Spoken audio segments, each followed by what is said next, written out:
Alright, hello guys. I hope that you can hear me well. Um, yeah, welcome to today's stream where I will try to fly the 789 yet again. um, long time no see. Um, yeah, just came from a super long haul. Um, exactly with this aircraft, exactly with the same livery. Um, when did I do that? Yesterday or was it on Friday? Where I took this aircraft from Düsseldorf in Germany to Tokyo Haneda, where we're standing right now. And yeah, I pretty much enjoyed the flight, apart from it being 12 hour and 25 minutes, I believe, that we were airborne, so 12 hours and 25 block time. Yeah, it was pretty intense. The next long hauls that I'm planning to do are not going to be as long. Um, yeah, perhaps maybe 8, 9, 10 hour long hauls. But yeah, today we're exploring Japan, or let's say the Japan East Coast, Japan Peninsula. Well, not peninsula, let's say East Coast. We're taking this beautiful 789 that, as I already mentioned, I took from Düsseldorf to Tokyo. Yeah, from Tokyo to Osaka today. And, yeah, one of the main reasons being that I just want to explore Japan, as I never flew in Japan before in any flight sim. I have to confess that I have been an extreme European flying operations guy. I've almost never left Europe. Um, there was just one time that I flew to Dubai, but that's about it. And a few times I flew to, I don't know, Tel Aviv or Eilat in Israel. So yeah, just some medium to short long hauls, if that makes kind of sense. But yeah, I've never left Europe in flight sim, to put it on all in a nutshell. So yeah, I'm pretty excited about today's flight, since it's a real operation flight that is operated in the real world by All Nippon, but also by Japan Air, and I think also Peach. And this flight is also operated by a 789, um, which I found pretty curious because it's a pretty short haul flight of about 1 hour 20 block time. So yeah, it's a 1 hour flight south westbound the Japan coast, and yeah, one thing I'm pretty excited about is that we're flying over Mount Fuji. And yeah, I just wanted to do this at least once, but I don't think I'm going to do this just once. I'm gonna do it like a few couple of more times. So yeah, we're standing right here, gate 62 or stand 62, with our beautiful 787-9 on the All Nippon concourse here at Tokyo Haneda. Yeah, as you already know or may not know, for any big or bigger airports in the world, there are multiple concourses. It's the same in Europe. And yeah, the concourses are usually split into airlines. And this is, for example, the All Nippon Airlines concourse. Yeah, just ignore that Eridu aircraft. Or maybe All Nippon shares a concourse with Eridu. Or this is the Eridu concourse, I don't know. But to put it all in a nutshell, this is the All Nippon concourse. Then comes the Japan Air concourse on the other side. And this is, I believe, the foreign slash international airlines concourse with EVA Air,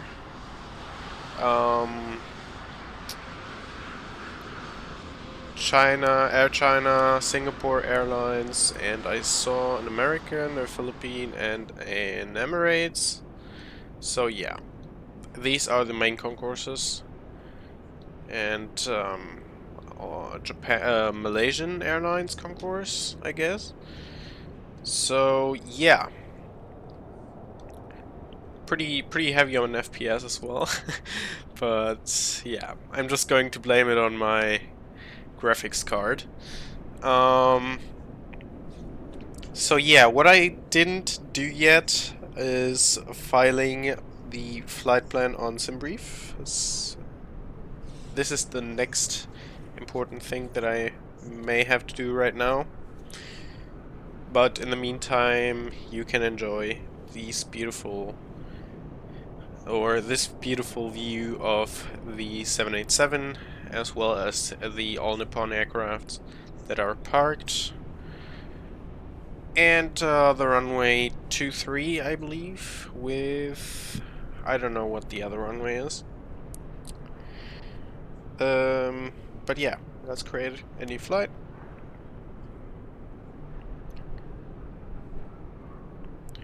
We're going to be All Nippon... Wait, let's go on Flight Radar and search for a genuine flight number.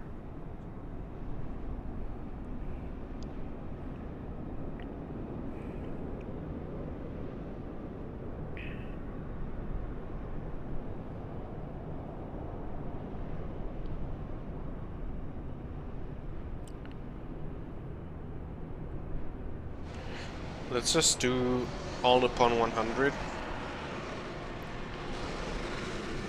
All Nippon 100. From Romeo Juliet Tango Tango to Romeo Juliet Oscar Oscar.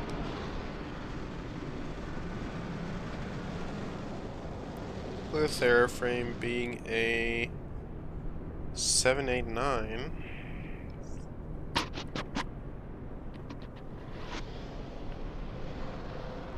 Also, let me take a route that takes us straight over Fuji. Let me search Fuji very quick.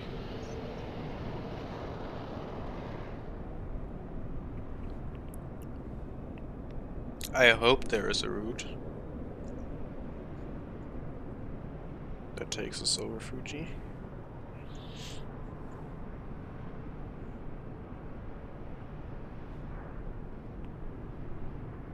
Maps. Right.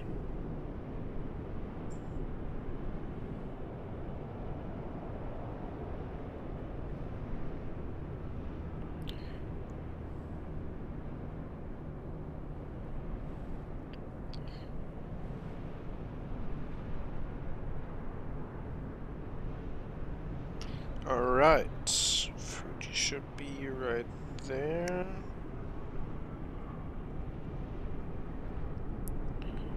Alright. So let's see. Suggested routes.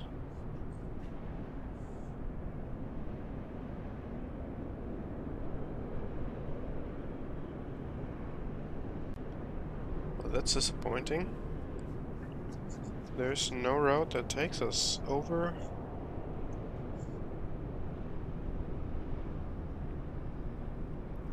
This route takes us closer, I guess.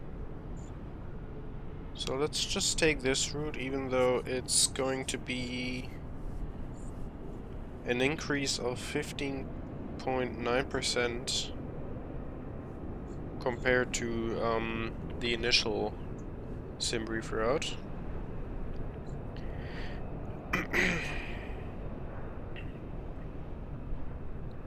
Alright, exactly what I told you before. Block time is exactly 1 hour 25 minutes, with the airtime being 58 minutes. Alright, altitude, flight level 360. Let's hop into the aircraft and fire this thing up. We do have external power. Switch on the batteries as well as the external powers. Switch on the navigation and logo lights. Seatbelt signs going to auto. And the IRS is going to the on position. Perfect. Yeah, the frame rate is completely obliterating right now. Perfect. Let's press initialize flight.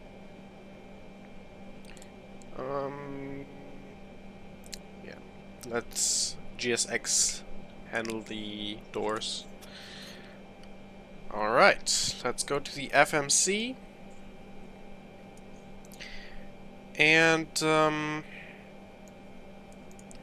go to ident. Oh, we were, okay. That's just me being a pro Boeing flyer. I have to confess, I've been an Airbus flyer for almost my entire life. Just flew the 7.3 very rarely. No, that's bullshit. We are standing right here at Romeo, Juliet, Tango Tango. And, yeah, let's just copy and paste the IRS position. Perfect. Now we're getting our ILS, I'm saying. The IRS line time, which is 7 minutes. It's pretty normal. Alright. And now let's move over to route. This is where the fun starts. Let's request the route. Well, let's first of all check whether I'm still inside of Simbrief, or if I'm still logged into Simbrief, because this aircraft loves to log me off.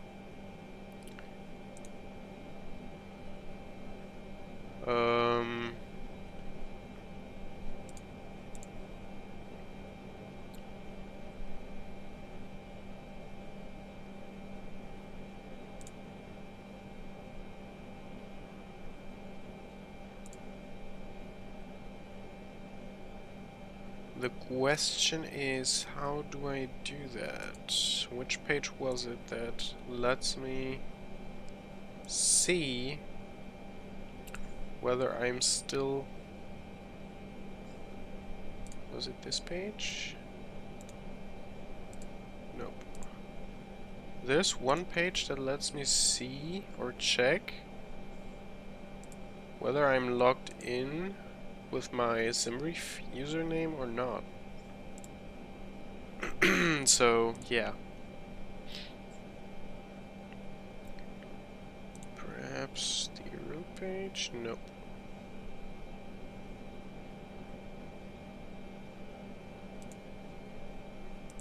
There's one page, but, well, I don't know. So so that's the route page. We need the weight and balance page. Settings, weight and balance. Alright, let's just request the route and hope for the best that we're still logged in. Request sent. Alright, flight plan is ready to load. It is perfect. Only upon 100 from Romeo Juliet Tango Tango to Romeo Juliet Oscar Oscar. Let's execute that. Let me just open my flight plan on my iPad. Alright, it's taking us with the runway 34 right, which I think is the runway that's not operational in real life since the Japan Air A350 incident, but I'm not sure. I could be mistaken as well. Yeah, I'm not that into airport charts. We may have to take a look when the RSs are aligned, but yeah. Alright. That's the route inserted right here. Decent. Let's go to weight and balance and set it from the OFP as well. Yeah, let's just ignore the PEX count. That's a discrepancy between the aircraft config from SimBrief and the aircraft config from the aircraft itself. Alright, let me cross-check it with my SimBrief very briefly. PEX 344, cargo 8.6. Fuel 12.4, which is also pretty decent.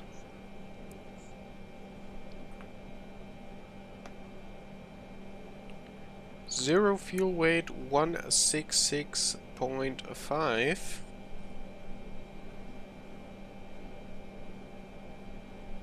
Which should be pretty accurate as well. Perfect. That's our aircraft fully loaded right now. Let's copy it from the FMC data. Let me quickly initialize the flight, or initialize the boarding. Boarding requested. As well as the catering.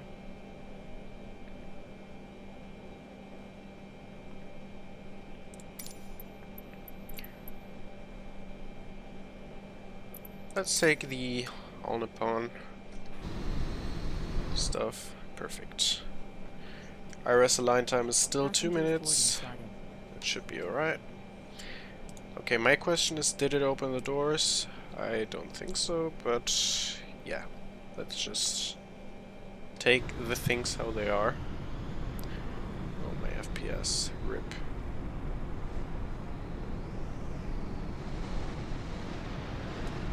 Alright. But I mean, the forward cargo door did open. So the aft cargo door should open as well, no?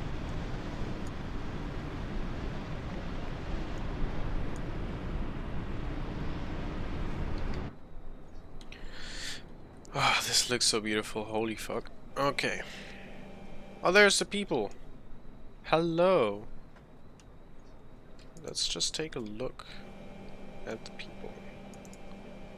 Or maybe not. Don't want to pan the camera like 20 minutes or so. I hope the boarding goes by pretty quickly, because I am almost ready to go.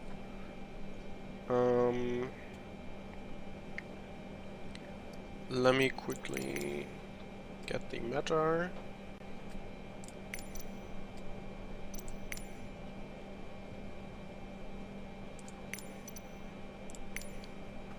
Alright. Meteor for Tokyo Haneda.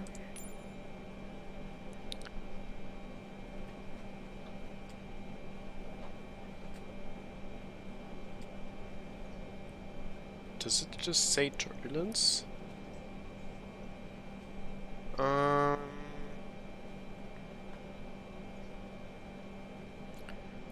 So we do have some winds with 13 knots going, so that might be something to take into consideration. QNH 1007, outside air temperature being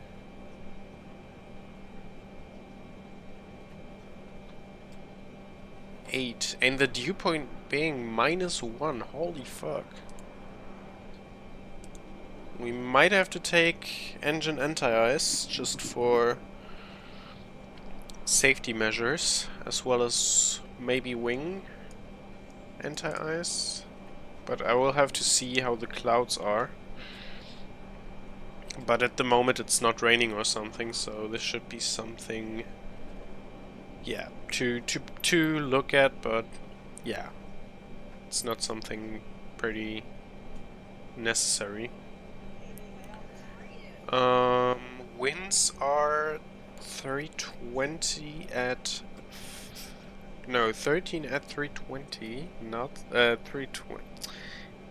I just forgot how to talk, so please forgive me. And I think you only have to put in the strength and not the direction, so I'm just going to put in 30 knots.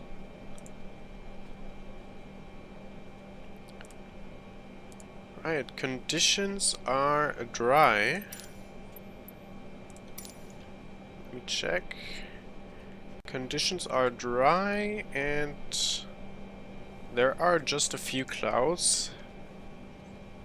And yeah, the Meteor did confirm that indeed. So yeah.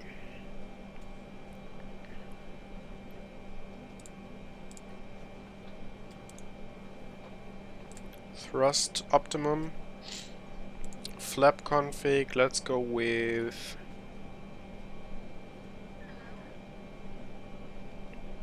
Let's go with 10. Anti-ice. Engine just as a safety measure. And let's calculate. What if I don't put a flap setting? Oh, it does. Okay, perfect. We have a 0 fuel weight of... Well, I have it on my FMC, so I don't see why I should put it there. Oh, maybe for the V-speeds. Yeah, that's right. Okay.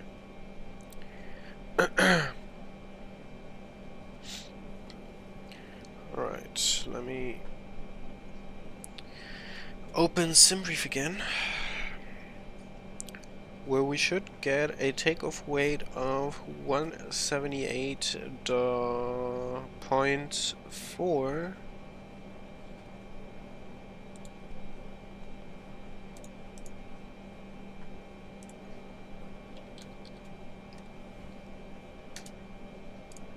And a 0 fuel weight of 166.5.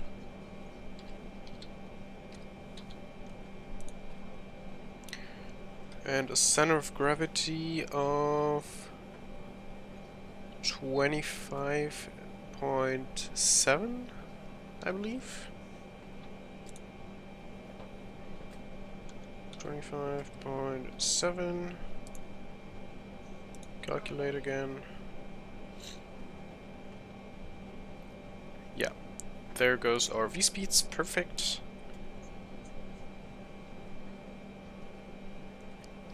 Nice.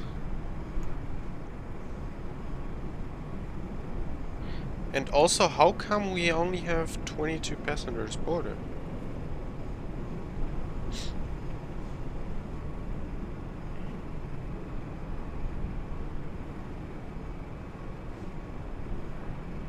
I don't believe that's true. Maybe there's some problems with the boarding, with the with the systems. Oh, yeah, now it's okay, now it's 155 out of 381, even though it should be 344. But somehow yeah, GSX is not either connected with a SimBrief or connected to the aircraft. Yeah. Anyways, let's hop into the flight deck again. And we should indeed be taking off from the Japan Air incident runway. But I mean, that's just a simulation, so we are allowed to do that. We don't have to, you know, take any NOTAMs into consideration. And also we should be having a pretty high flight level at flight level 360. But I mean, we don't have much fuel going on, so it should be a good climb rate. But let's see. We do have our route, so let's just pretend that we got our departure clearance and stuff, and that we can just set our departure to 34 or 34 right with the upper 3 departure. Upper 3. Execute. Yeah, it's going to take us a straight right turn to the Pacific.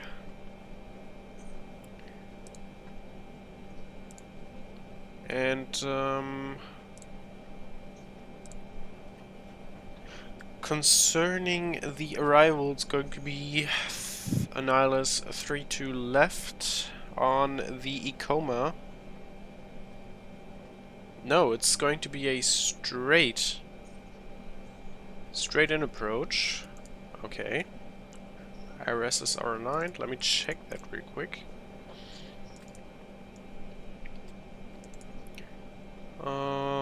Plan.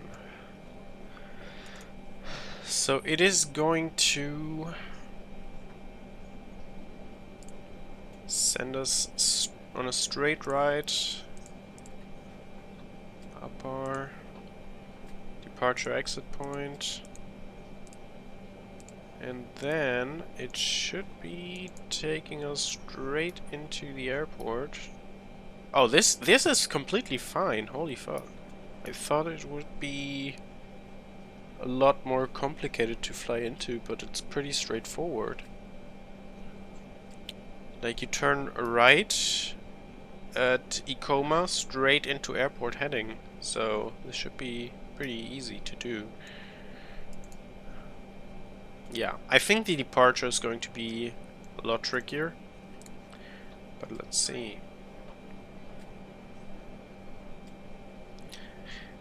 What I kind of don't like is this waypoint within the departure. The Delta 1904 Hotel. But alright. Whatever the aircraft or the virtual ATC wants us to do. Alright, let's go to our initRef again, where we apparently only have 12.3 of fuel instead of 12.4. That's weird. Anyways, let's set our cost index to 109. Pretty high cost index right there. 166.8. Also our alternative airport is...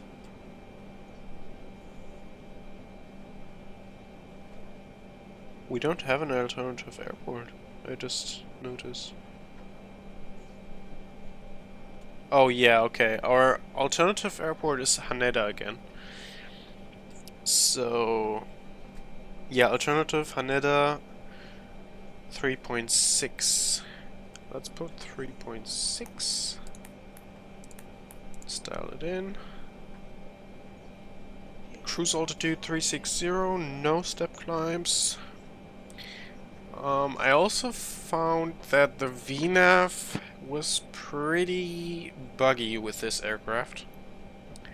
So yeah, let's see what surprises this aircraft brings to us.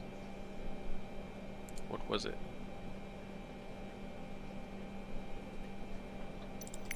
Sporting completed? Or is catering completed? Oh, catering is completed, okay.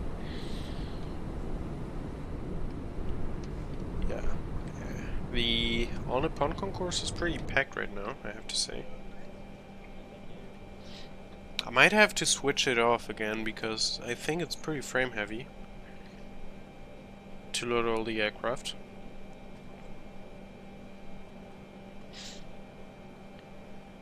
Alright.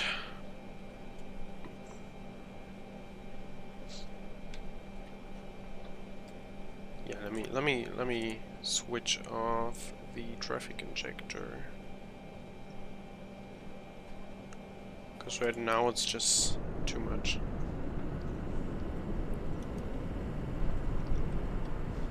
Yeah, it's slightly better though. I don't know. Cockpit is still pretty bad, but I don't know. Okay.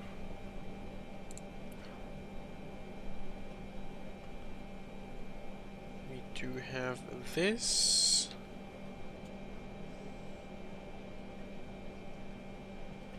Select temperature 70.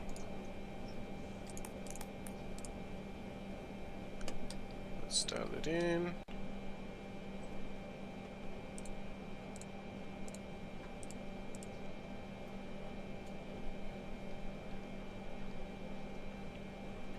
Takeoff.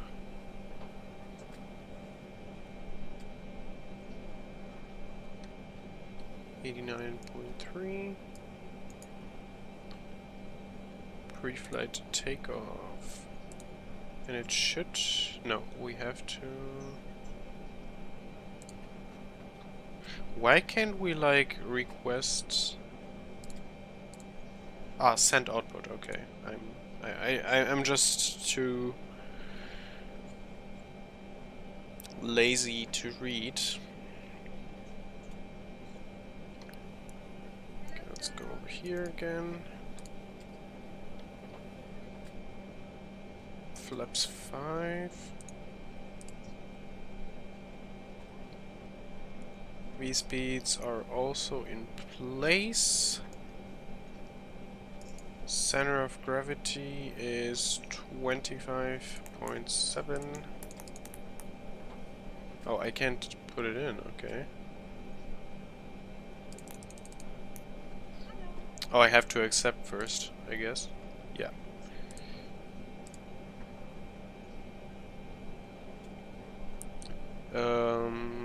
Can I put the 0.7 there as well?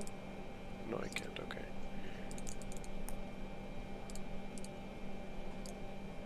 Thrust should be...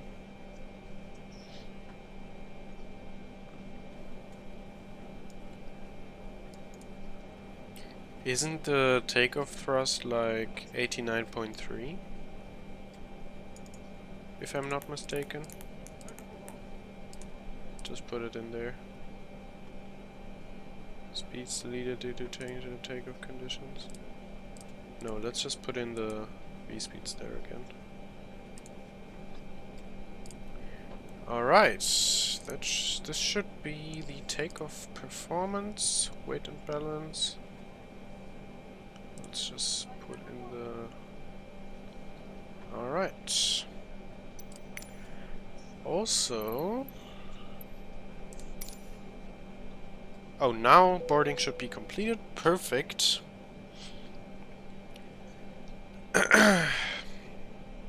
Very good. Let's get our APU started for pushback so we can disconnect the external power. For this we are going to switch on the APU, check that the generators are on, and let me switch to the systems page and to the elec page to see if the APU is turning on. And we see these arrows showing that the APU is turning on. Perfect. Let's go to our checklist. And I don't want to get a master warning at takeoff because that's what the checklist or the plane does when it recognizes that the checklist is not properly done. So let's just do the checklists, passenger signs, switch them on, MCP. Yeah, let's do the MCP, straight to flight level 360. What I tend to do is I put the 250 knots as the constraint for the 10,000 feet. So I don't know, that's usually a thing that I do. Takeoff speeds are confirmed as well. Takeoff 131, 134, 145. CDU pre-flight completed.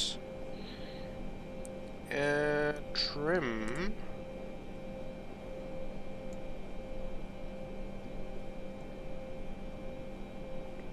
Yeah, let's just put the trim to 4.75. Right now it's on 8.50.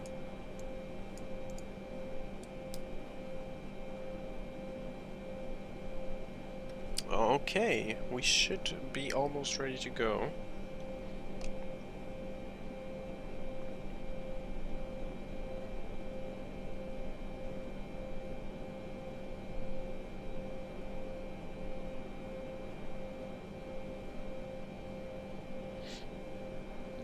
It's 4.75. Here we go, trim is set and it auto-ticked right there. Taxi and takeoff briefing is completed. We have done everything in order to prepare for our takeoff. Now beacon lights are being switched on.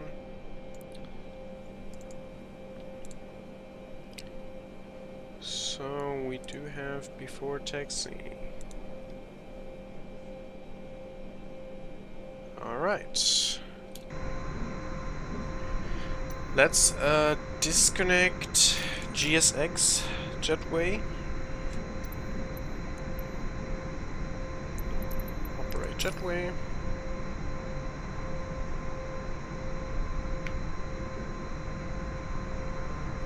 Off we go. We are ready for pushback.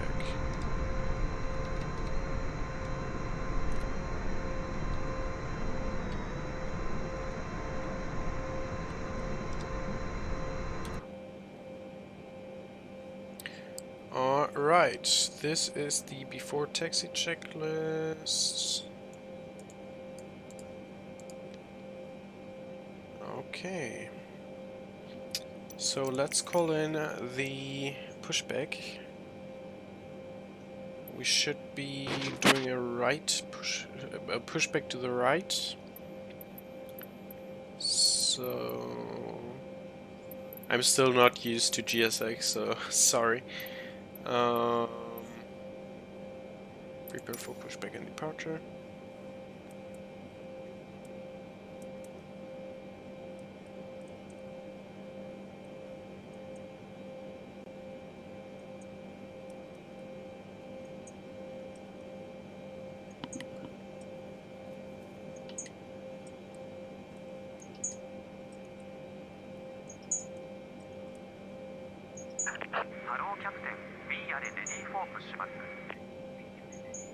Alright.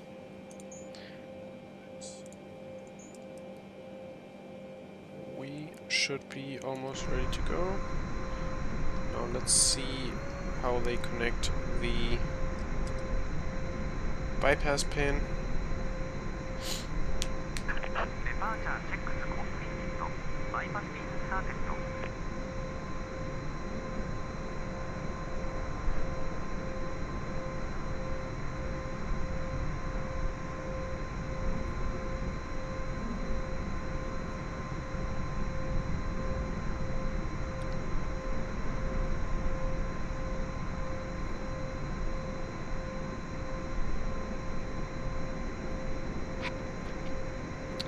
There goes the pushback truck.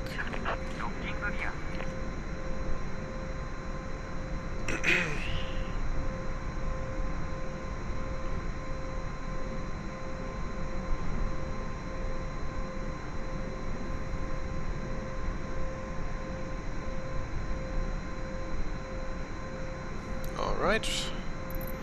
We are doing a nose to the left, I believe. Release should be control and this? Yeah. No. This should be release button.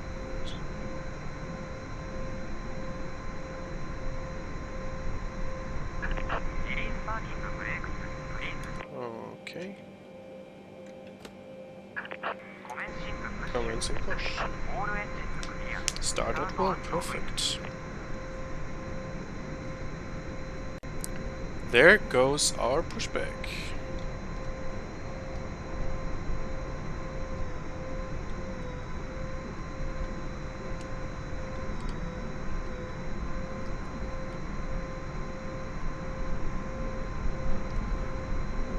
Pushed back out of gate 62 or stand 62. So let's prepare our engine start. Packs confirmed off.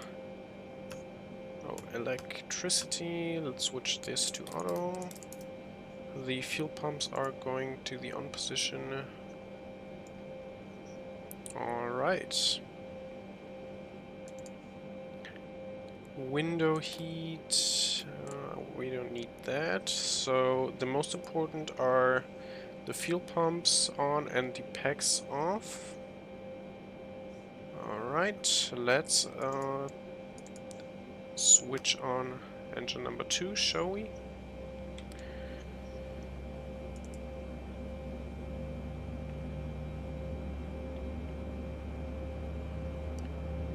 We're getting good N2 values. This is looking pretty good so far.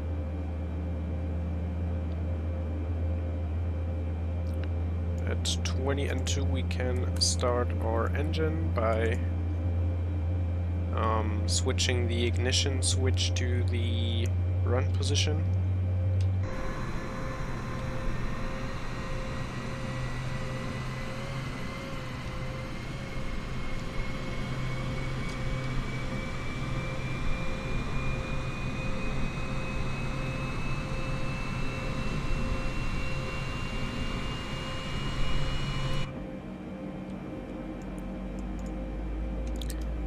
Alright.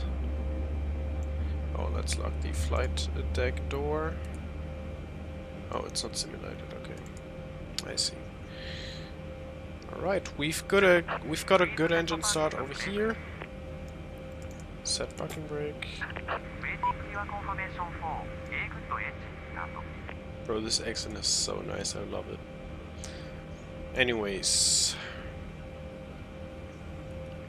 let's start engine number 1.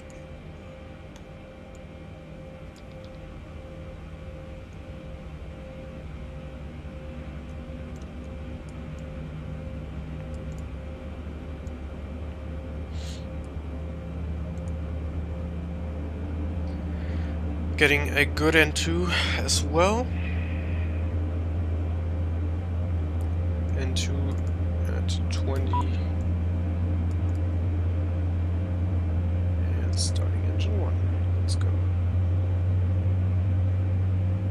oil temperature going up as well.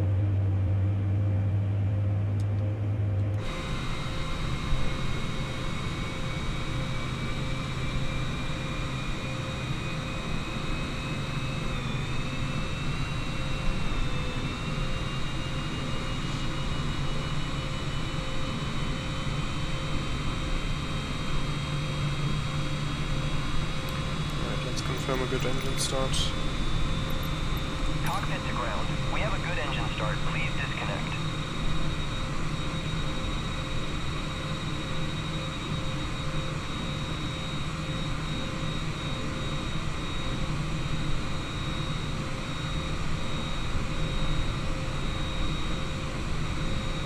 This is just so beautiful. All the people walk around and stuff. And I hope also that the altitude from you know, the overlay works, because in my previous streams with Microsoft Flight Sim it didn't work somehow. I don't know. But yeah, I hope that it works now. Here we go, he's removing the bypass pin.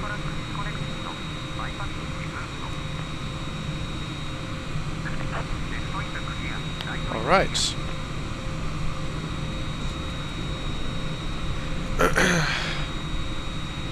Waiting for him to move. Perfect. Okay, we have both engines started. Okay, anti-ice. We are going to do an engine anti-ice. So let's switch the packs on. And engine anti-ice. Let's do the wing anti-ice on auto as well. And engine anti-ice is on. Okay. So engine anti-ice is recall. Auto brake RTO position. Flight controls. For this we are going to do a separate checklist. So let's check the flight controls, shall we? Flight control checklist. Full left, neutral, full right, neutral, full down, neutral, full up, neutral. Rudder full left, neutral. Rudder full right, neutral. Flight control checklist completed. Let's remove GSX from here. Flight control checks. Flight controls are checked. Ground equipment is clear, and the APU is good to disconnect. Let's check on the elec page. Yeah, we're getting power from the engine generators. So we are not needing APU power anymore, so let's switch off the APU. APU has been disconnected from the power supply. Okay, and the APU is now switching itself off. So let's go on to our checklist. APU has been switched off. Right, before takeoff checklist, flaps. To takeoff config, which is 5 degrees, 1 and 5. Before takeoff checklist completed, flaps are set to takeoff position. Okay, now we can switch to the ND and taxi to runway 34 right. Everything is set and good to go. Let's switch on the wing lights, even though they are not needed because, yeah, we are at broad daylight, so I don't know. Yeah, let's just turn on the taxi lights. And everything should be good to go. No APU. Oh yeah, okay, APU is still cooling down. I'm getting a cabin temperature, but that's due to the packs that I've just switched on. But we can turn these knobs to the right so that the plane becomes warmer over time. So this should go away fairly easy. TCAS is still off. We're turning it on when we're on the runway. Flight deck door lock fail. I don't know about that because yeah, it's not simulated. It doesn't let me like lock it. Emergency lights. Oh, emergency lights. Completely forgot about that. Bam. Okay. APU cooldown is completed. Window heat. Let's turn this on. As well as turn off the generators. And we are good to go. Let's go on our journey. Let's take a straight left turn over here. Onto... I don't know which taxiway it is.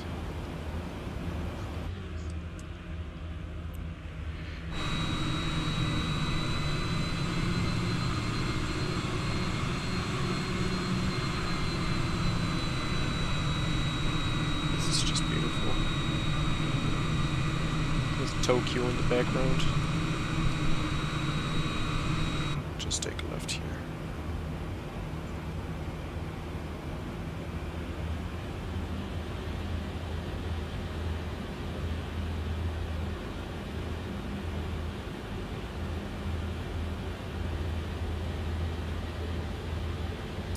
Also, I can't forget to switch off my chrono.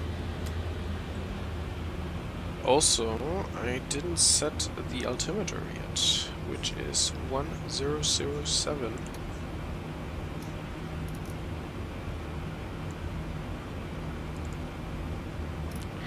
Yeah, it's pretty bugged.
Alright.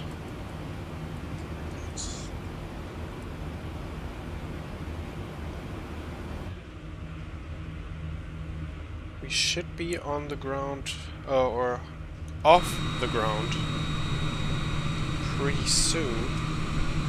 Again, Tokyo skyline not fairly detailed because of level of detail reasons. But yeah, that's our aircraft, our beautiful 7879, and I'm also so in love with this livery.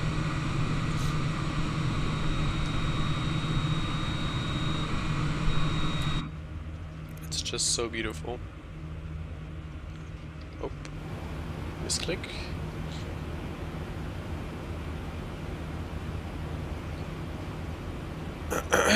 Alright.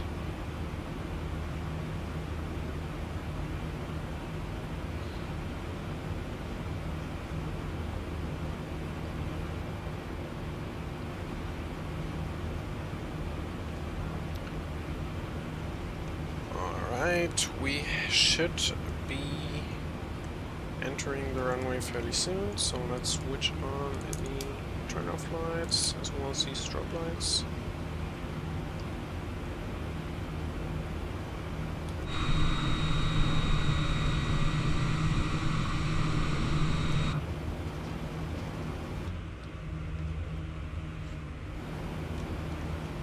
Also, it's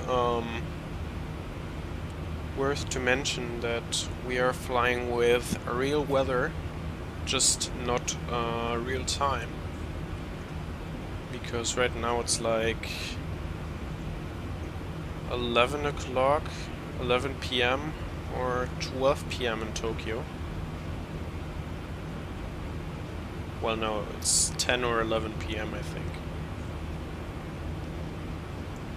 Right, these are the de-icing stands. Alright, let's turn on the flight directors. Oh, that should...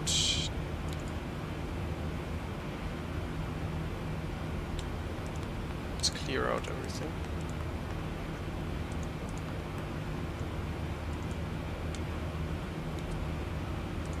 Let's arm the auto throttle, switch on the landing lights. Everything should be clear over here.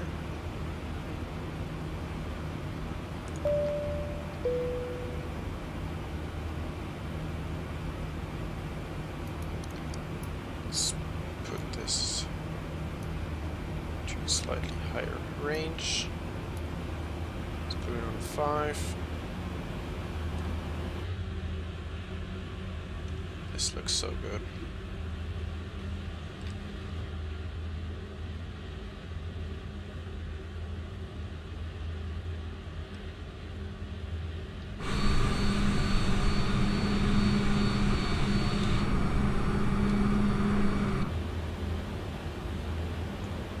Right, TCAS is going on.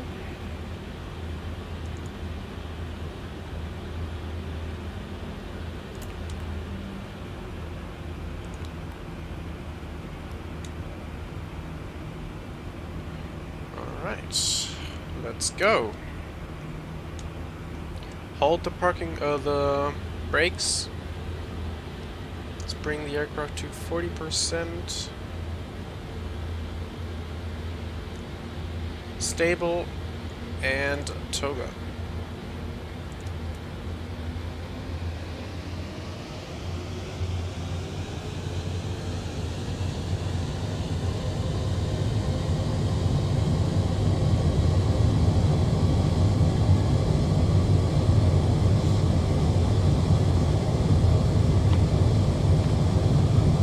V1 already. V1. And rotate.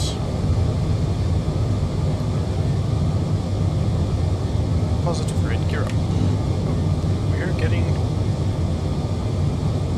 hell of a headwind right now.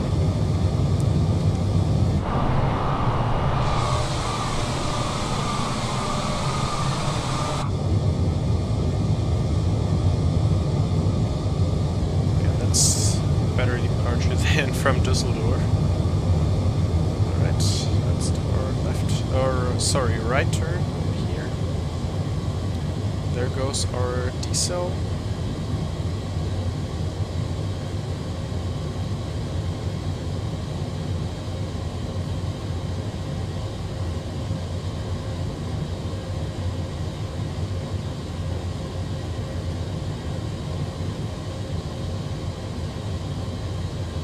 That's a tight right here. Holy shit.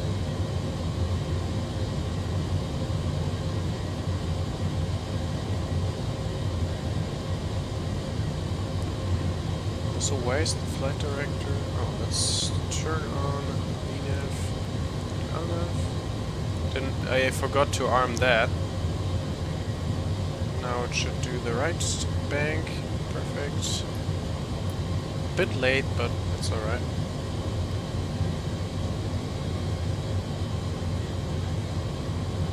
Perfect.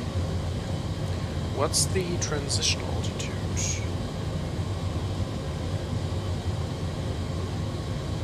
let's just pretend it's 6,000.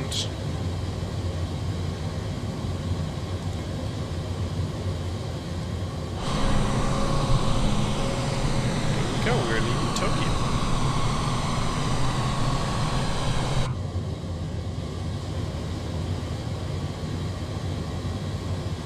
Right, flaps go clean. Runway turnoffs and taxi lights as well.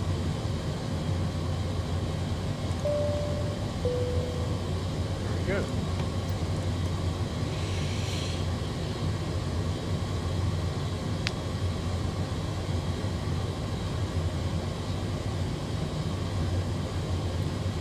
There goes our right turn.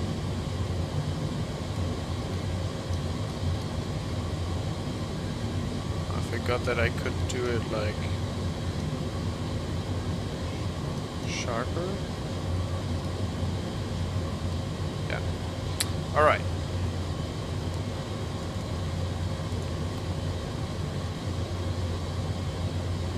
Camera jumper trend, still flight deck door is not locked apparently.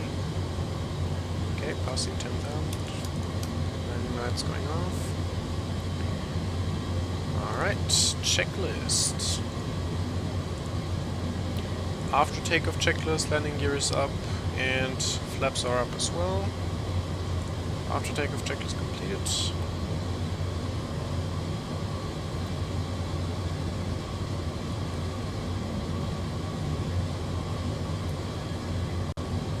Yeah, it's not following the VNAV pretty accurately, but it's alright.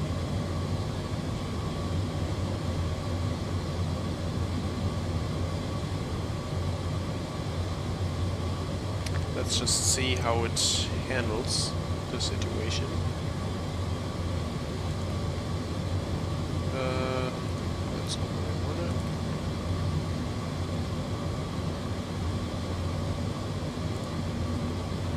Oh, perfect. Yeah, I don't know if it makes sense, kind of, because we're not flying with traffic right now, since I switched off the FSLTL injector. But let's just pretend that we're flying with traffic, so let's turn on the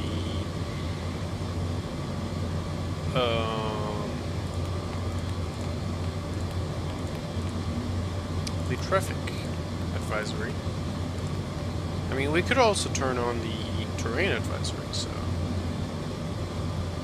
or perhaps the weather advisory. But the weather is pretty calm so far. So yeah, let's just turn on the weather advisory. And there goes Mount Fuji. We should be passing on the left. As you can see, we're almost doing a left turn, or about to do our left turn towards this waypoint, Juliet.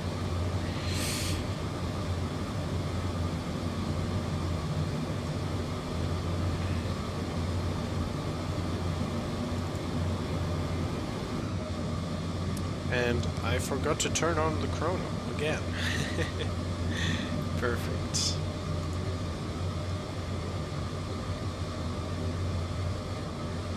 Yeah, we're climbing hell like a rocket.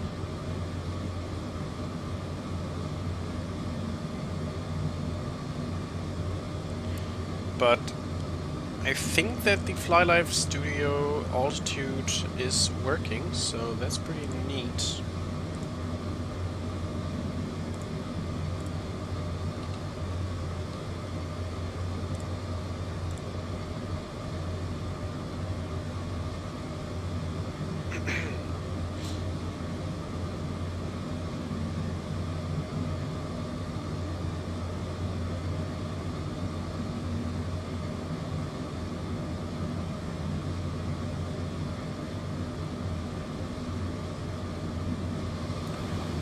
That's a perfect takeoff right here. Almost perfect.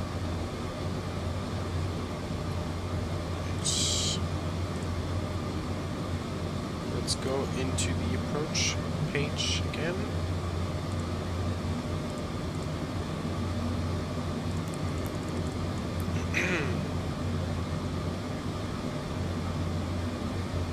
Let's go on auto brakes 2.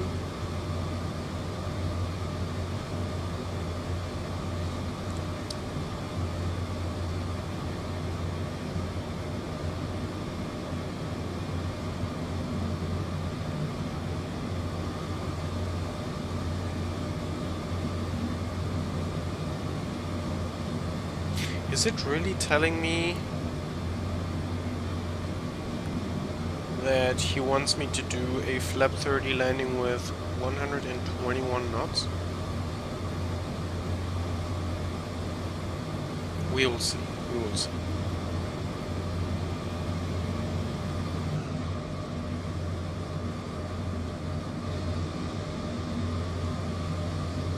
There's no Fuji.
Yeah, that's going to be very cute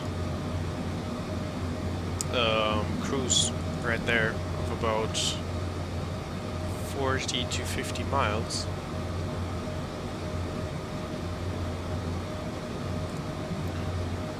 We are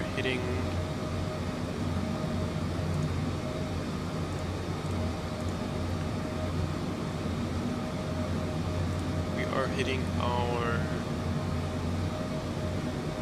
top of descent in about not even 100 miles from here, so yeah. And if we check, we are hitting our top of climb. Stand by.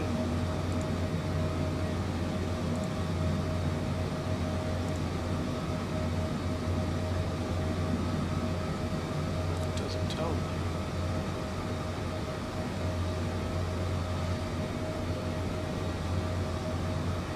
But yeah, we're about to hit our top of climb. So yeah.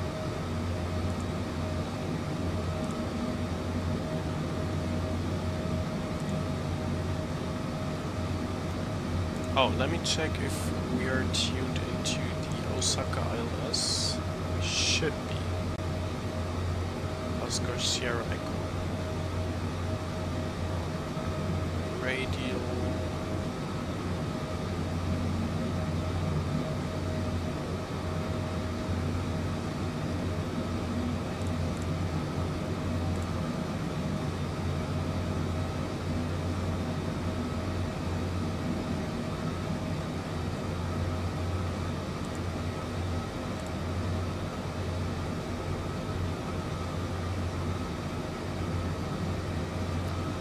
We will see.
So,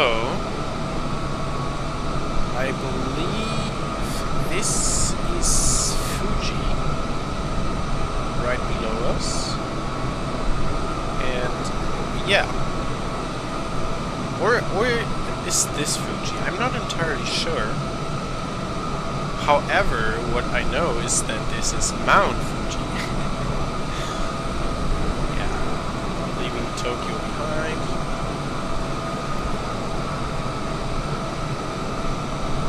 With our beautiful 7879. And due to the engines spooling down, I believe that we've reached our cruise altitude of flight level 360. And we did. Perfect. Switch off wing and logo lights.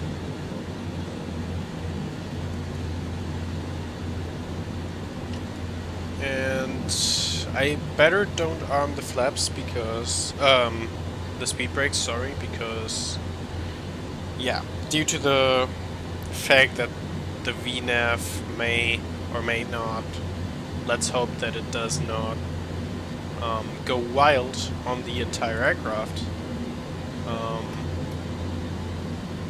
Yeah, we're not going to arm the speed brakes just yet. So yeah. We're reaching our top of descent in about 64 miles from here.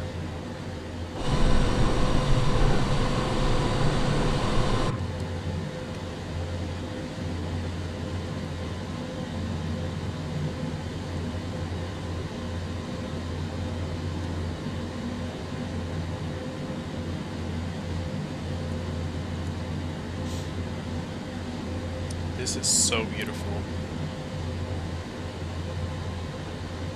Just flying by Mount Fuji.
Alright.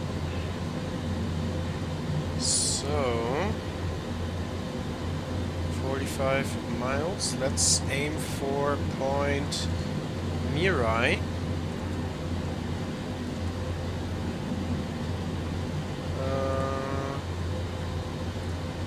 Point Mirai should be 7,700 feet. So let's aim for 7,000.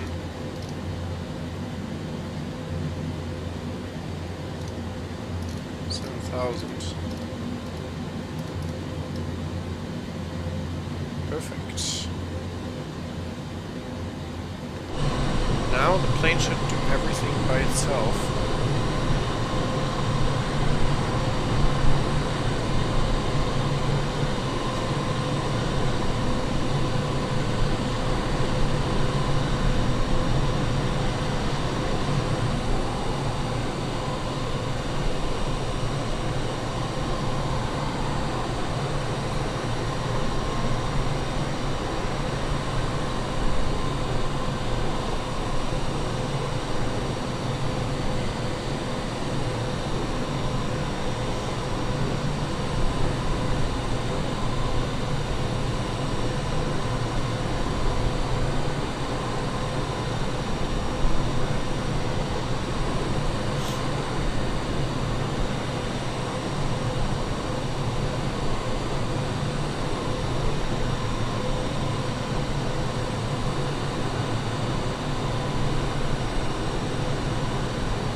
Also, I think that, at least in my opinion, Japan is like perfect for short to medium haul flights because, you know, especially on Microsoft Flight Simulator, it offers like so many high quality freeware airports, and also the aircraft for it, like the 7-8,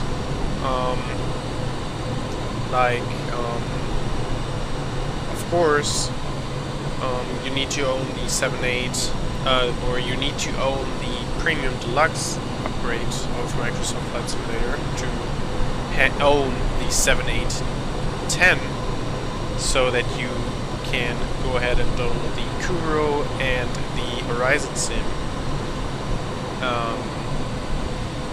But yeah, it's just lots of fun flying this aircraft especially, and I'm looking forward to do more domestic flights within Japan, since, you know, these big airlines that I've mentioned in the beginning of the stream, like Japan Air, All Nippon, they both operate the 7-8s on short-haul routes, or on short-haul domestic routes, but also do they use their, or at least All Nippon uses their A320 fleet, and at this point I'm not entirely sure whether or not they use they own 320s.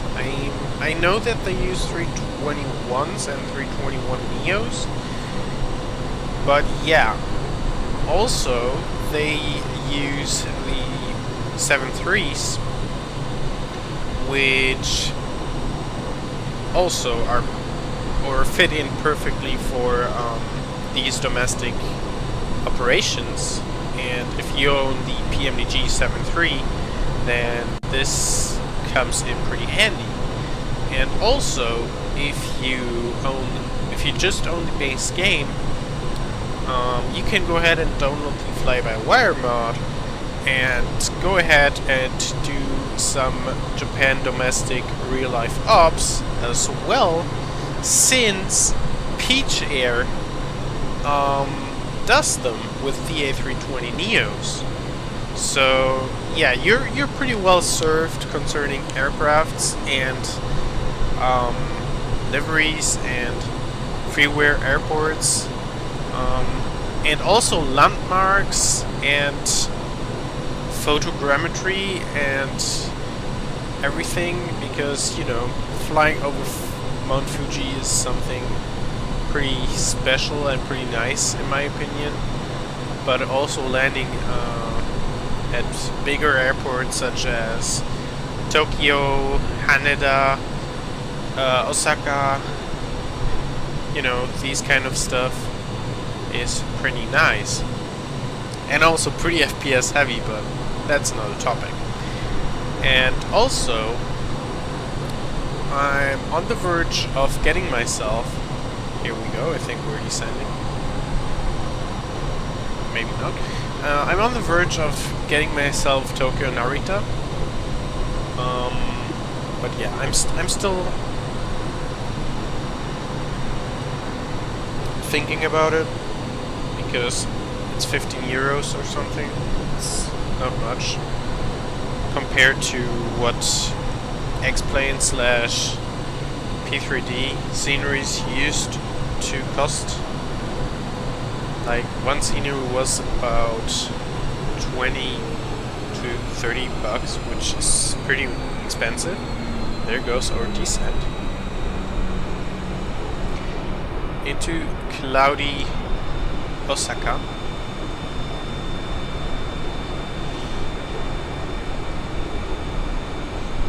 Let's see whether the...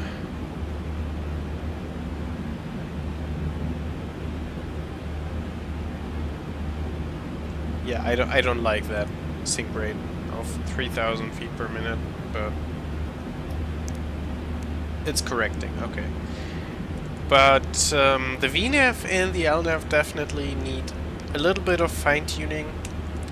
At least that's what I noticed on the departure. And also in the descent.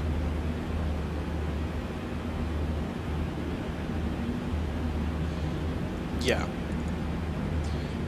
Right. Seatbelt signs go back on. Wing lights go back on as well. Also, do I have the... No, central pumps are off. Okay. I was wondering. There goes our descent into Osaka.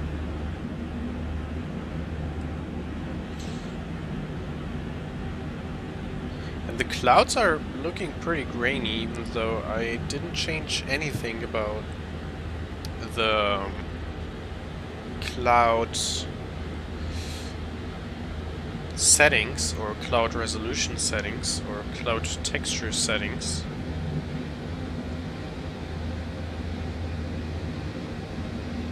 But hey, at least we're on steady 40-ish, 35-ish frames. Decent. And we still see Mount... Oh no, we don't. Okay. There is Mount Fuji. I'm so obsessed with Mount Fuji. That's insane. Like, basically insane. And right now this is a reasonable descent rate. Between 2.4 and 2.6. 2400 and 2600 FPM.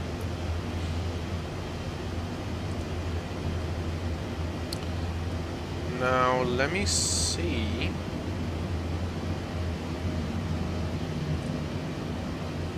Straight in ILS 32 left. And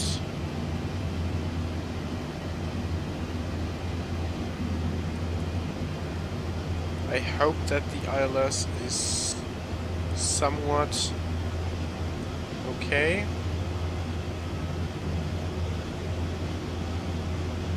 Because if not, I will have to hand fly the aircraft, which is not a problem for me, but I'm just too scared to screw up the landing.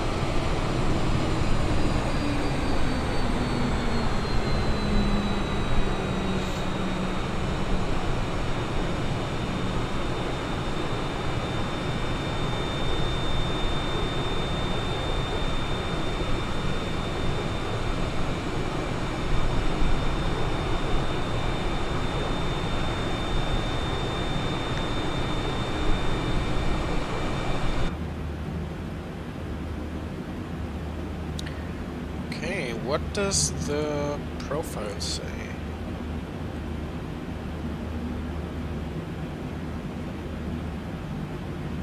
A 1,000 feet. Should be doable.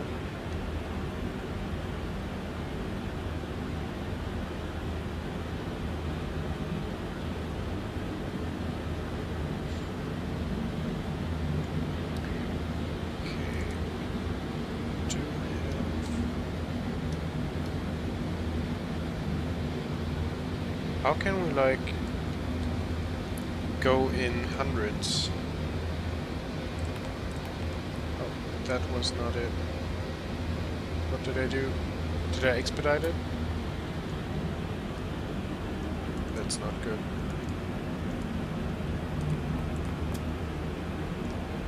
Okay, let's go back to our...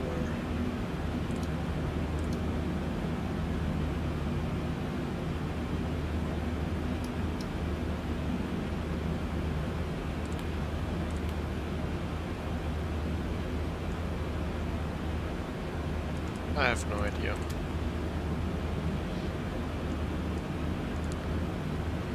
How we can change the steps of our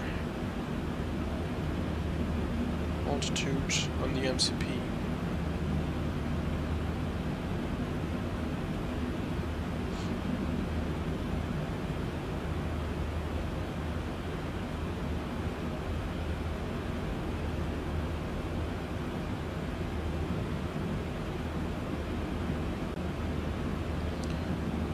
Let's check our checklist.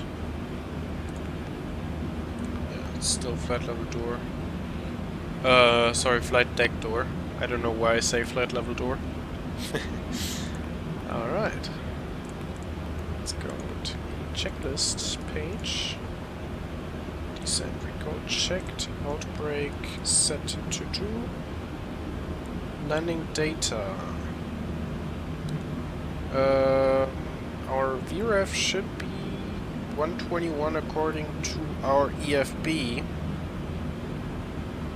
However, it should be 145 according to our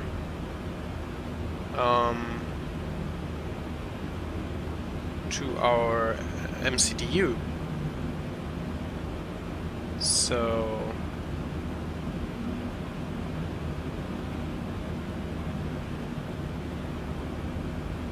let's just set it to... I mean, we have a total fuel of 8 tons. Let's just set it to what the EFP says.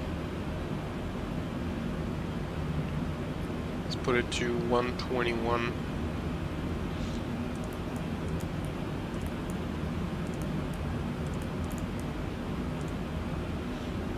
Alright. Landing data VREF should be set.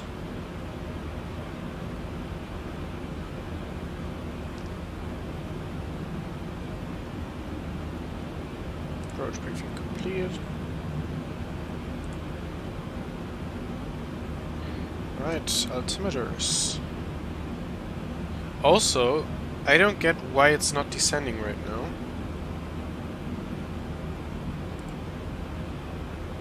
We should be on 10,000 feet right here. Oh, because it has to slow down first. Okay, let's help slow it down. Okay. In the meantime, I can get the altimeters. Or the METAR, to be precise. Osaka should be 1019er. Wind is 280 degrees at 8 knots. Oh, damn! Temperature is 3 degrees and dew point is -6. Why is it this cold in Japan? Alright, QNH 1019er. Let's set it.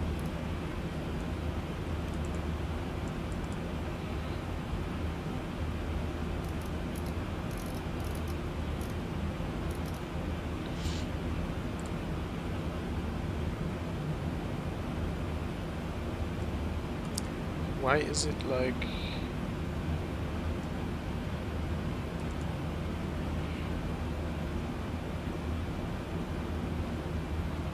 Why is he not descending? He's not descending. He's just not descending.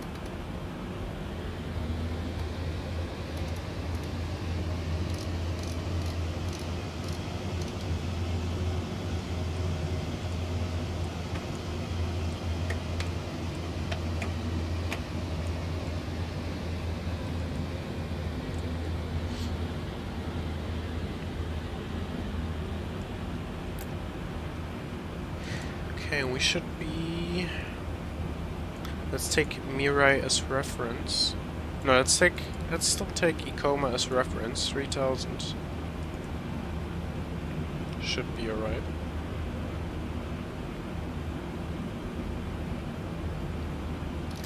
Let's go a little faster. Let's just think about the 250 constraint, since we're almost reaching 10,000. Altimeters are checked.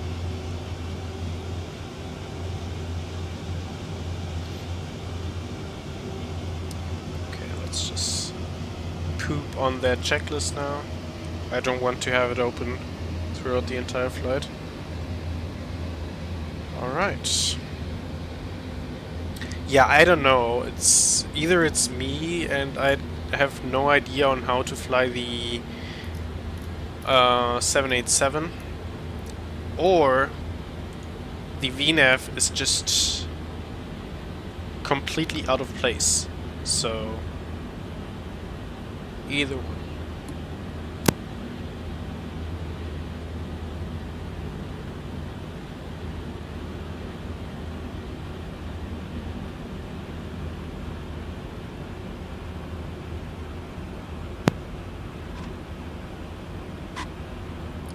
Alright.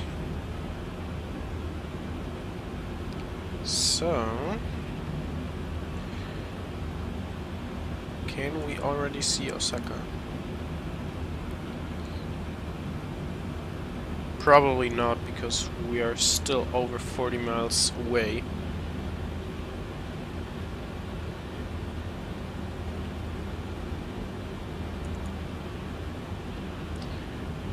Alright.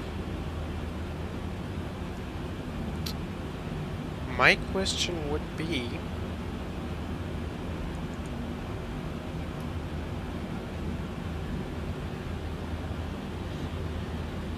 No, I'm not going to switch on that VNAV again. Nope.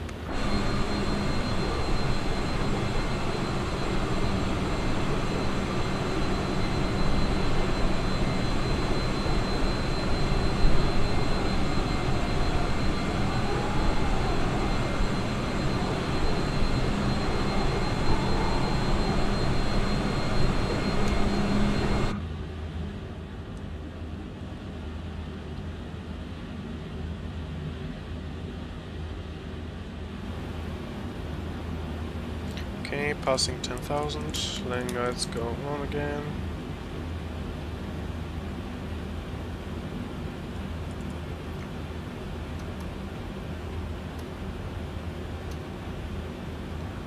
Also, let's slightly correct our vertical speed to match our profile a little better. Alright. 121. Okay, it's dialed in. Perfect. Red nerve. Yeah, I hope that it recognizes the ILS at least. Because I'm so...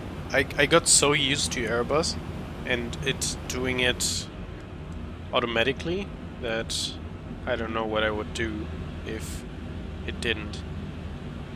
And I had to dial in the ILS. Oh, holy crap! It's a bit bumpy, isn't it? Holy...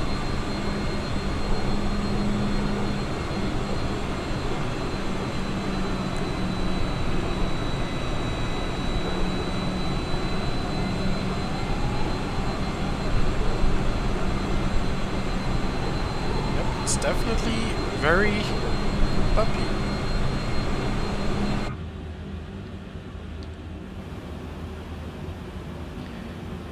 Okay, almost turning in for our final descent. Let's slow the aircraft down a tad. So that we can prepare for our first flap extension.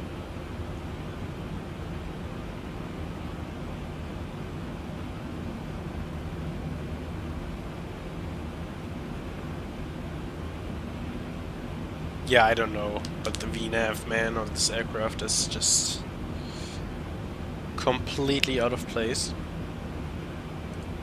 I might or might not do another flight on a 7-3. Maybe the flight back, maybe another flight from Osaka. Let's see.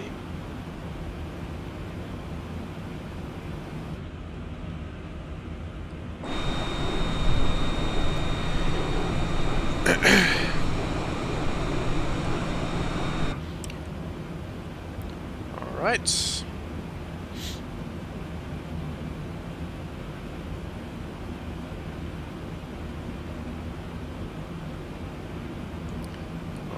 Also, what if I turn on a VNAV? What would the aircraft do? Let's do a little experiment. Because I mean, we do.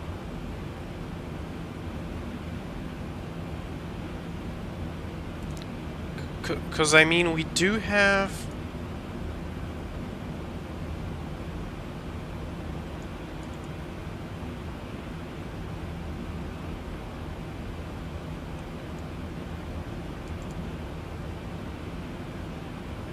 And I don't know what the aircraft is following right now, but it's definitely not following the VNAV.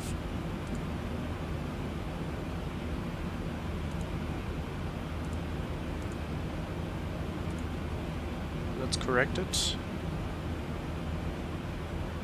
No, let's correct this. Now it's just skyrocketing. Let's just go on vertical speed again.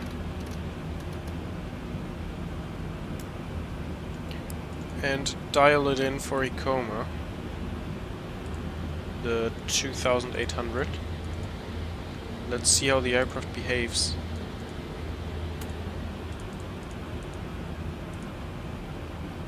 It should behave half decent. Oh, what did I do? I fully extended the speed brakes. Perfect. Now it's a bit bumpy. Okay, however, let's extend the flaps. Oh, Puss in Boots, hello, how are you? Let's extend the flaps to position 1 and 5 directly.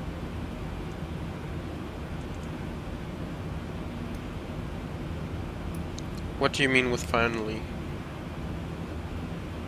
Oh! Crap!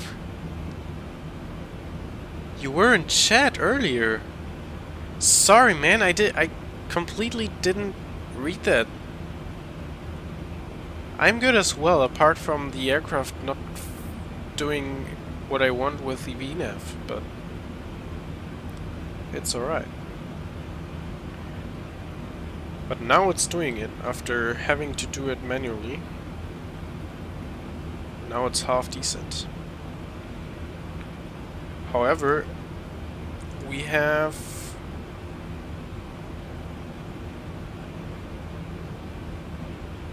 do have localizer and glide slope. So I might just go ahead and switch on approach mode.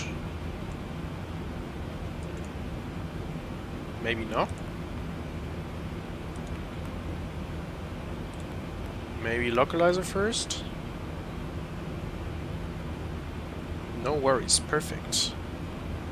Now my sim froze, perfect.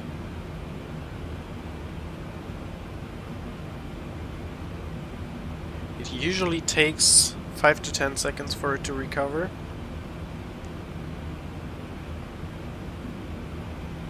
Please recover, sim, please recover.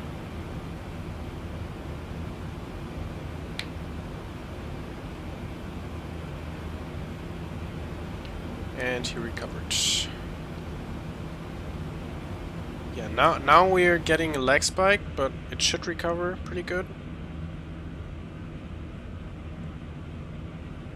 Right, it's looking pretty decent right now, I have to say.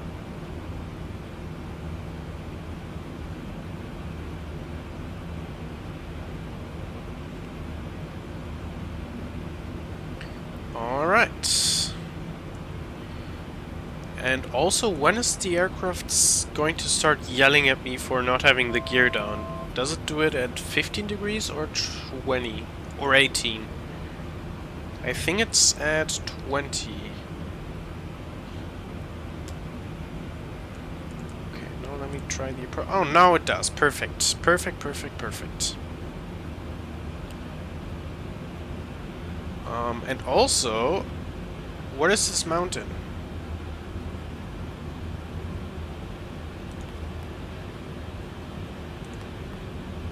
This mountain is starting to worry the shit out of me. But the terrain radar says we should be okay.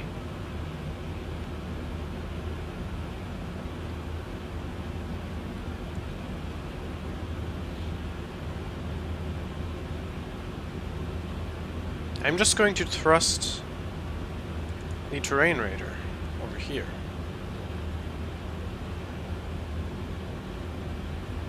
Because right now we're holding the altitude. But in like a few seconds, when the glide slope goes down,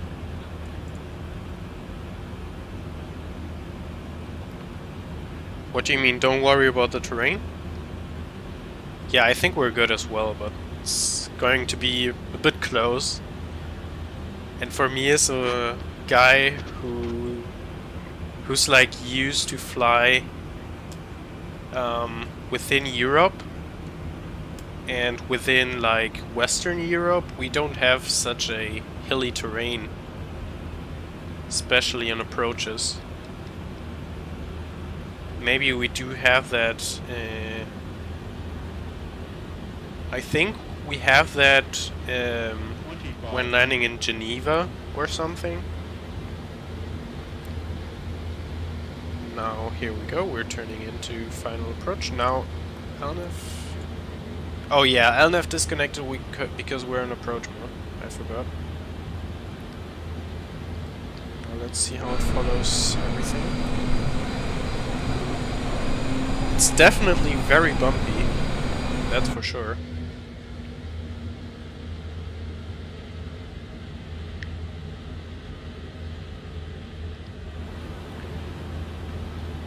But it's following something, and that's making me pretty happy. So we are almost on final approach, and the visibility is just obliterating right now. But at least we see the airport. We see Osaka Airport. Let's go flaps 10. Let's go flaps 18.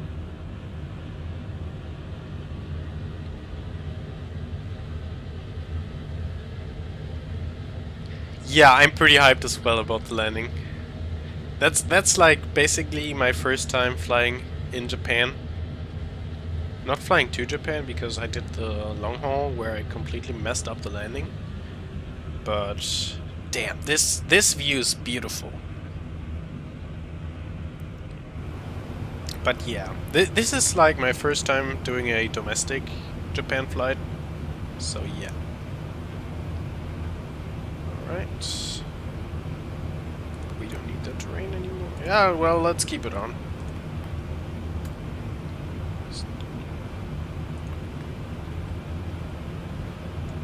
And also, why isn't it like... It's not following... It just stopped descending. Why did it stop descending? Am I doing something wrong here? Or why did it stop descending?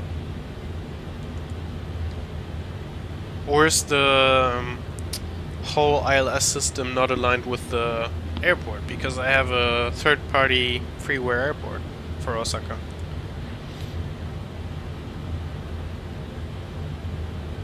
Oh, the glide slope is not there yet? I thought this kind of magenta thing is the glide slope.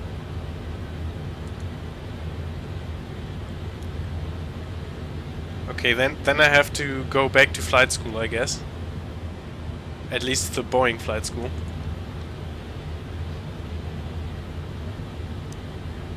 Oh, that... Oh! Alright, I thought that was the diamond. The magenta thing. I thought the magenta thing was the diamond. Alright, now everything makes sense. Thank you so much. Alright, 10 miles out. Okay, let's see and let's try and see when the aircraft starts yelling at me. Yeah, it's definitely 20 degrees. And now it's going down.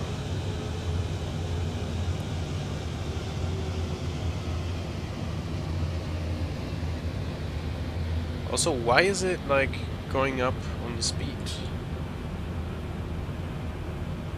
Because this is not my VREF. This is not my final approach speed. 2500. Yeah, my VREF is either 121 as it stands on the EFB or 145.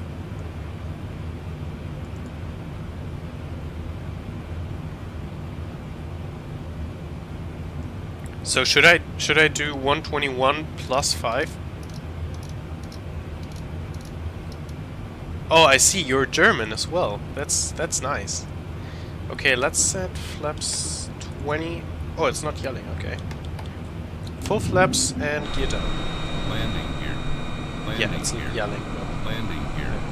Landing here. Landing here. Landing here. Landing here.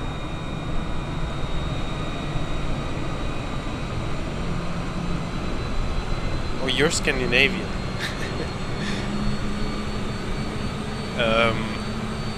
Helvetter. Or something, I don't know. Alright. Yeah, landing with anti-ice on. Should be okay. Helvetter.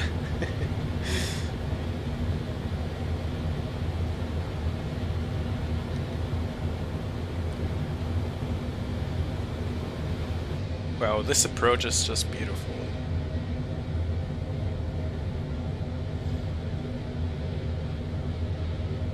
Also, I'm just too scared to go manual right now. I just don't want to mess up the landing. But yeah, I guess I have to go manual right now. But These views, man, they are just something else. Okay, let me go manual.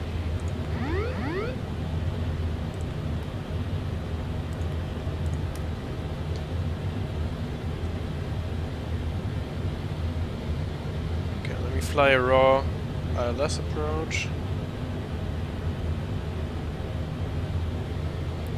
Be a guy and land the plane. No, I'm an Airbus guy normally, so I'm not a real guy. I'm used to Airbus doing everything for me. So yeah, let's try and do a raw ILS approach.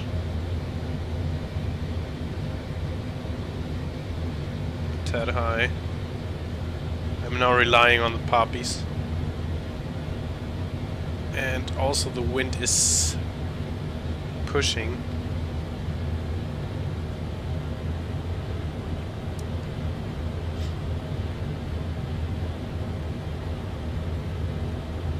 Yeah, that's what I noticed when doing the long haul, that the winds were kind of preventing me from bringing the aircraft down, so yeah, you have to fight way more.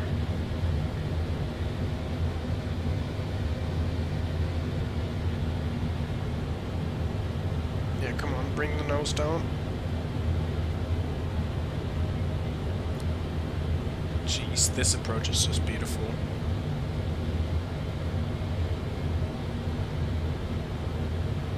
Oh man, the winds are giving me a hard time. 50, 40, 30, 20, 10. Come on.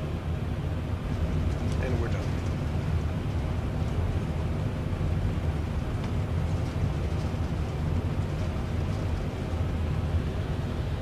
Reverse screen. Oh, you're the guy that did the long haul, right? The Iberia 350 to San Francisco.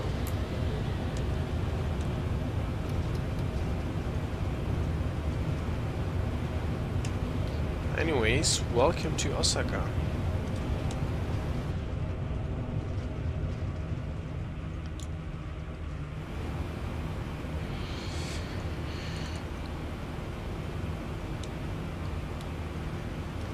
And there is another... No, there's not. Or is there? There is another runway ahead. So I'm just not going to...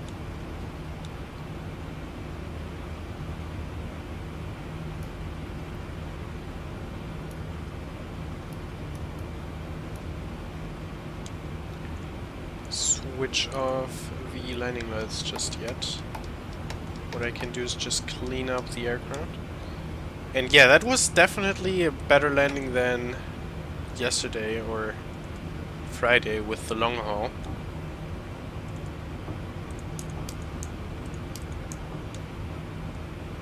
Okay, where do we...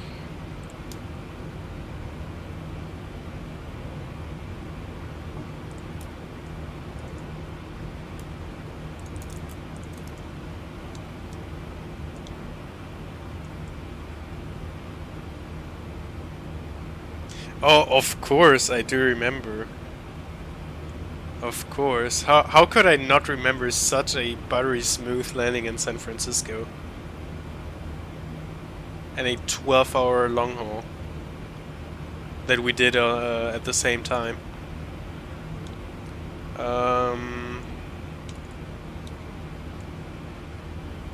Did I fire up the... I didn't.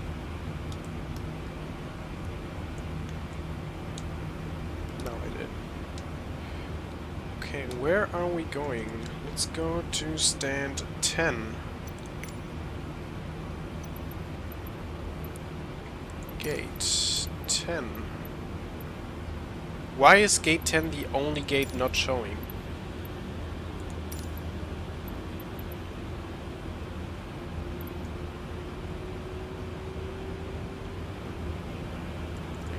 let's go to gate 9 then.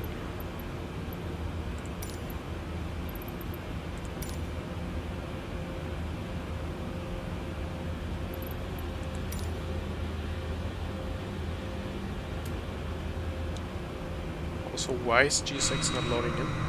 Did I really just choose the wrong parking?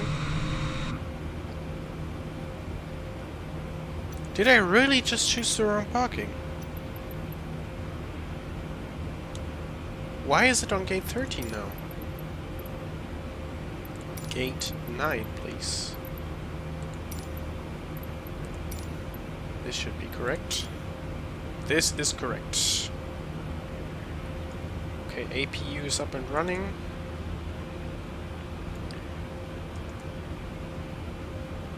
Let's turn on the text lights. Why is this stand not having VDGS? Did I just basically choose the only stand without VDGS? Yeah, I think I just don't know how to count to 9 or something, and I just chose 13.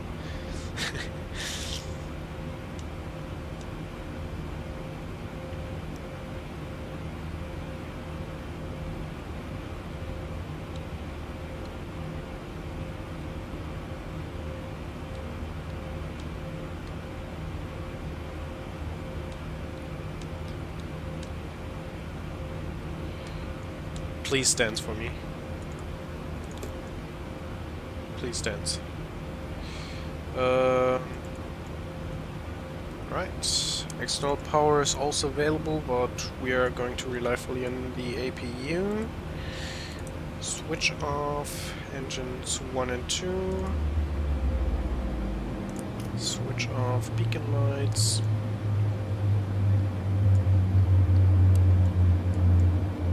You parked a bit SQ. What does that mean? Oh, you're not going to dance on me? Freaking moron. Oh man. Anyways, let's operate that way.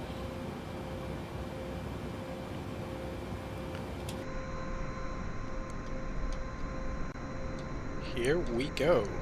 We are successfully... We did a successful flight to Osaka.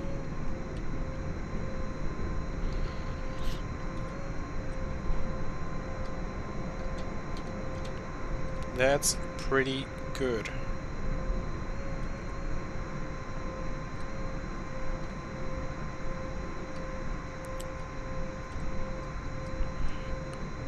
Alright, let's request the deboarding.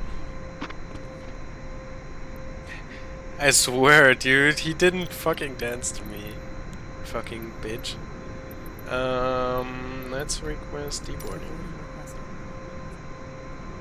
Oh, do you really think I speak good English? Thank you. You speak pretty good English as well. And to be honest, I thought you were from the Netherlands or something. Or from... Yeah, okay, from Scandinavia, but at first I thought you were from the Netherlands or something.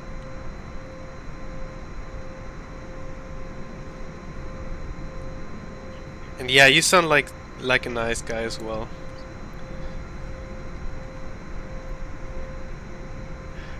And your flying skills are also decent. Unlike mine. Mine are like half decent.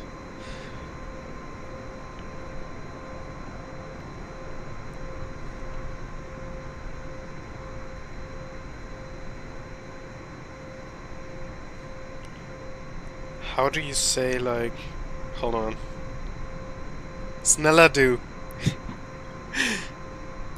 I'm just going to pretend that... I'm just going to assume that you're Swedish. At this point.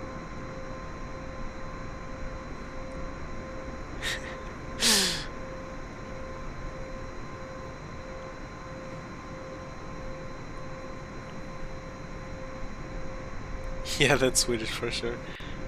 Perfect. Yeah, I don't know. I can look it up in Danish as well, or in Norwegian. Let's just look it up in Norwegian.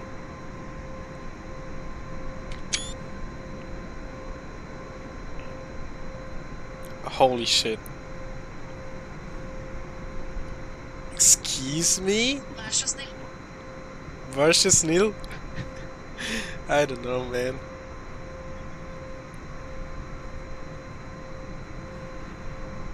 Yeah. I may be doing another flight in like a few hours, but I don't know yet. I'm thinking about taking the 7-3 on a spin again on a domestic flight. So yeah, do you have like any recommendations slash wishes? I'm definitely starting from Osaka. Oh, you will start streaming as well. That's nice. Where are you flying to?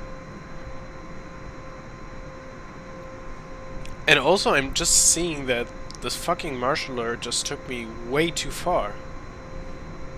Fucking moron.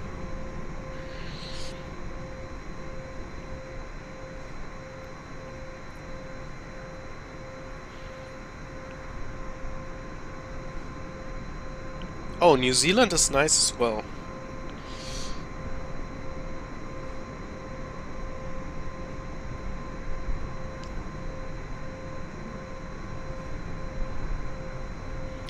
Are you flying like Auckland or... Wait, what's like... I only know Auckland and maybe Queenstown or something.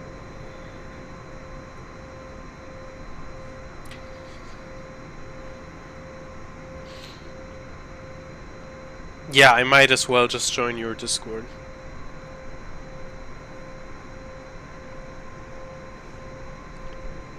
So maybe I'm going to stream, maybe not. So yeah. But in any case, I will watch your stream. Yeah, off to Auckland with a Neo. Where are you starting to? From? Are you starting from Queenstown?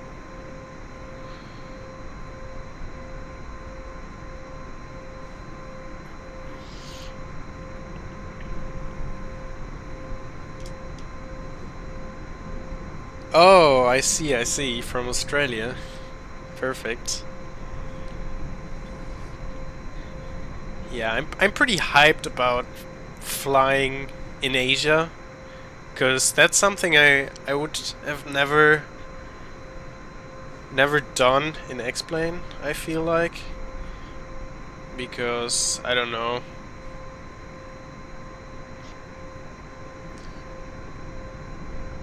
Getting some windy in my ass. Yeah, that's what I didn't get in this flight. I had full headwind like a motherfucker. But still an hour of flight time, so pretty chill. So anyways, I would conclude this stream and go ahead and try to join your Discord, because I would definitely like to get in touch with you off stream or something. And I'm looking forward to joining your stream.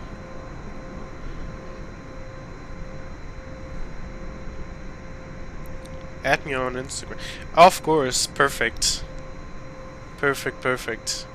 Well, see you later, man. It was pretty fun talking to you, and yeah, as I already said, I'm looking forward to your stream.